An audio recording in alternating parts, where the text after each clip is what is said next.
अब एक और बहुत इंपॉर्टेंट चीज हम ये डिस्कस करते हैं कि हमारा जो 90 दिन बचे हैं एग्जाम में, राइट, और अब ये कम होते जाएंगे, तो इसमें रिवीजन का अपना पैटर्न क्या हो, है ना। तो मैं आपको एक चीज गाइस बताना चाहता हूं, ये बहुत ज्यादा जरूरी है। आप में से बहुत सारे लोग की है ना इस समय फिजिक्स आपको रात को सोने नहीं दे रहा होगा, ठीक है। और इसका मतलब क्या है, यदि आप दिन में 12 घंटे पढ़ते हैं, ठीक है, तो उसमें से आपका ब्रेकअप होगा 6 घंटे फिजिक्स,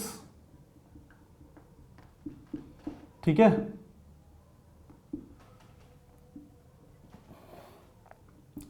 4 घंटे केमिस्ट्री और 2 घंटे बायो, ठीक है।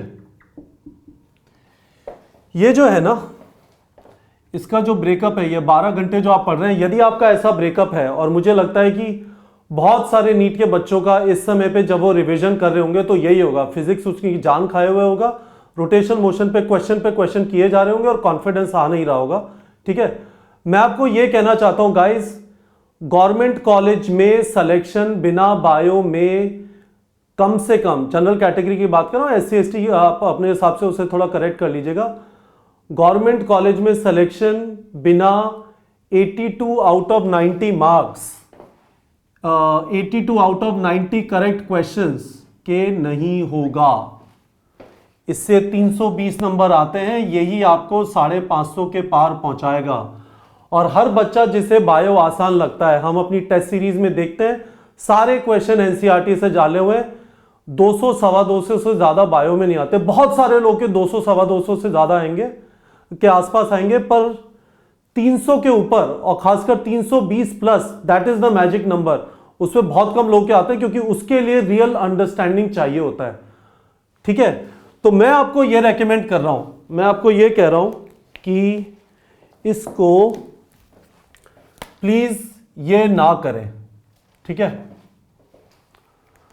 आप करें ये कि यदि आप 12 घंटे पढ़ रहे हैं, ठीक है, मैं आपको शेड्यूल बनाने का, चलिए ऐसा करते हैं कि 3 दिन का शेड्यूल बना लेते हैं, फिर आप अपना 90 दिन का बना लीजिएगा, ठीक है।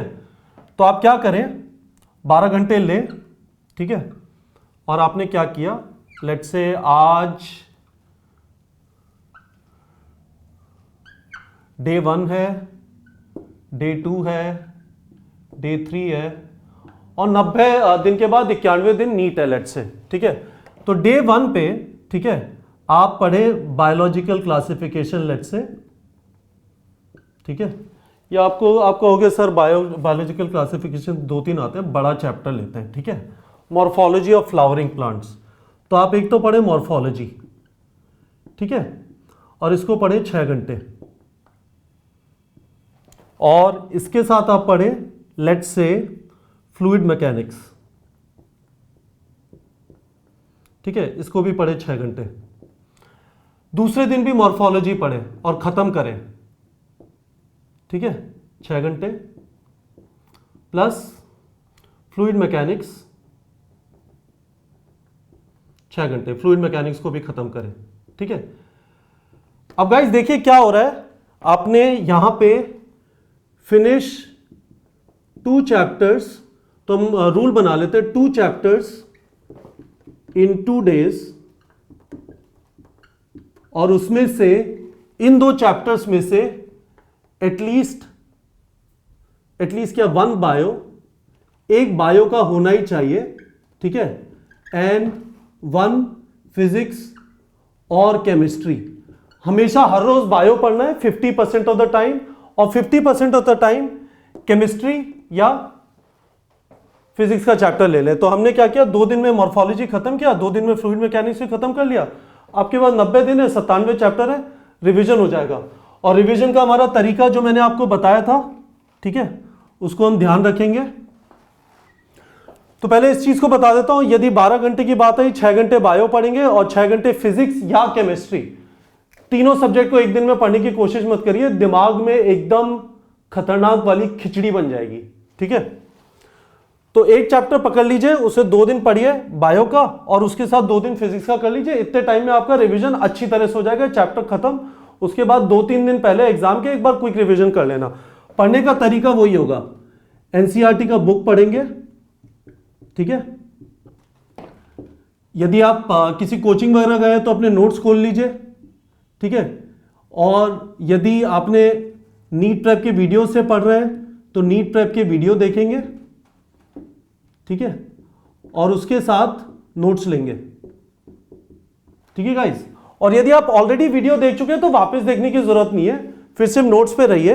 पर इसमें इंपॉर्टेंट चीज गाइस यही है, क्योंकि टाइम लिमिटेड है, नीट प्रेप के सारे वीडियो जो है टॉपिक वाइज है, देख लीजिए आपको कौन सा टॉपिक नहीं आता, स्टेम नहीं आता, टीरिडोफाइट नहीं आते, ठीक है, ईयर वाला सिस्टम समझ में नहीं आता, सारा न्यूरल सिस्टम पढ़ने की जगह ईयर पढ़ लिया या एनाटॉमी ऑफ आई पढ़ लिया या एंडोक्राइन सिस्टम में हाइपोथैलेमस पढ़ लिया।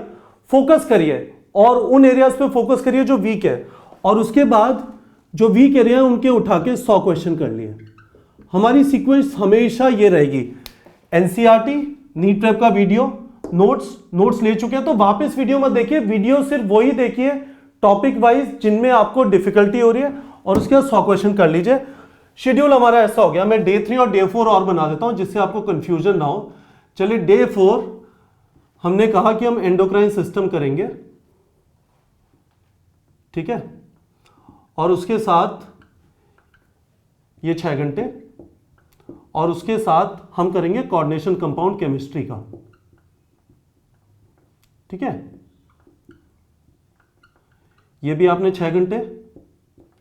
डे 4 पे भी एंडोक्राइन सिस्टम, या आप एनसीईआरटी की भाषा के हिसाब से जाएं, जो चैप्टर का नाम है केमिकल कोऑर्डिनेशन एंड इंटीग्रेशन, ठीक है, plus coordination compound. Guys focus करना बहुत ज्यादा जरूरी है। मैं जानता हूं बहुत सारे आप में से लोग दिन में 5-5 चैप्टर उठा रहे हैं, कुछ फायदा नहीं है, ठीक है। फोकस करके ऐसे 2-2 दिन में 2-2 चैप्टर आप खत्म कर सकते हैं। 12 घंटे आप सब इस समय पढ़ रहे होंगे कम से कम, ठीक है। तो प्लीज इस चीज को समझने की कोशिश करिए। फोकस करना, 2 चीजें मैं आपसे बोल रहा हूं, बहुत सारी चीजें मत पढ़िए, एक बार में 2 चैप्टर खुले हो, जैसे यहां पे मॉर्फोलॉजी ऑफ फ्लूइड्स खुला हुआ है, यहां पे एंडोक्राइन सिस्टम और कोऑर्डिनेशन कंपाउंड खुला हुआ है। 2 चैप्टर 2-2 दिन, तो 2 दिन में 2 चैप्टर हो गए, है ना, जैसे मैंने बनाया। इस तरह से आप अपना पूरा शेड्यूल नीट के एग्जाम तक बना लीजिए, 3-4 दिन छोड़ दीजिएगा। पर इसमें आपके छोटे छोटे चैप्टर भी आएंगे, जैसे chemistry in everyday life, environmental chemistry, right, तो वो थोड़े जल्दी हो जाएंगे। मैकेनिकल प्रॉपर्टीज इन सॉलिड्स आ गया, है ना। तो मैंने आपसे कहा एक तो इस तरह से करना है, बायो के ऊपर 50% टाइम देना है, बायो के ऊपर 10% टाइम नहीं देना। गवर्नमेंट कॉलेज खत्म हो जाएगा यदि आपके 320 नहीं है। जब आप प्रैक्टिस करना चालू कर रहे हैं और आपके 320 से ज्यादा आना चालू होते हैं, फिर आप ज्यादा टाइम फिजिक्स केमिस्ट्री की तरफ चले जाइए। पर 320 नहीं आ रहे जब आप प्रॉब्लम प्रैक्टिस कर रहे हैं घर पे बैठ के, बायो पे लगे रहिए, वो आपका सहारा है। बिना उसके गवर्नमेंट कॉलेज के दरवाजे आपके लिए बंद हैं।